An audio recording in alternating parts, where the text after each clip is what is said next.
তো তুমি যদি ধরো রেজাল্টের রেসপেক্টে চিন্তা করো তাহলে কম সময় পড়ো, অসুবিধা নাই। কিন্তু তুমি যদি মনে করো যে না এটা মানে একটা জিনিস পড়তেছে, এটা থেকে একটা কিছু করব, তাহলে তুমি আর একটু ডিটেইলে পড়তে পারো। গুরুত্ব দিয়ে HTML-টা প্রথমে শিখলা, দেখবা যে পরের অংশগুলো আস্তে আস্তে ওইটাকে মানে ধরো 7-8 দিন বা 1 মাস বসে শিখলা সুন্দর মতো, তুমি আবার হইতেছে আরো 1 মাসে দেখবা CSS, জাভাস্ক্রিপ্ট এগুলো শিখতে পারবা। যদি ল্যাপটপ থাকে ল্যাপটপে কোড করলা, আর ল্যাপটপ যদি না থাকে তাহলে সেই ক্ষেত্রে দেখবা যে ফোনেরই অনেক অ্যাপ আছে যেগুলোতে কিছু জিনিস কোড রান করা যায়, যেমন সি এর কোডগুলো রান করা যায়, C++ রান করা যায়, বা পাইথন, সবই। সো আমি বলবো যে ইঞ্জিনিয়ারিং সাইডে আসলে তোমার কোডিং মানে করাই লাগবে। যেই সাবজেক্ট নিয়েই পড়ো না কেন, তোমার একটা CSE-র একদম বেসিক একটা ক্লাস মানে কোর্স থাকবেই, যেখানে তোমার প্রোগ্রামিং ল্যাঙ্গুয়েজ শিখাবে। তো এই জিনিসটা ধরো ছোটবেলা থেকে যদি তোমার ভালো লাগার অংশ থাকে, তাহলে দেখবা ভার্সিটিতেও ভালোই লাগতেছে।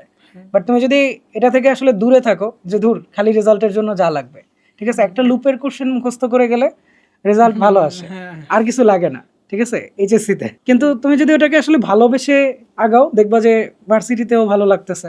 দেন যেটা বললাম যে ছোট ছোট প্রজেক্ট হয়তো করতে পারো, আর এখন AI আছে, আরো হেল্প করবে।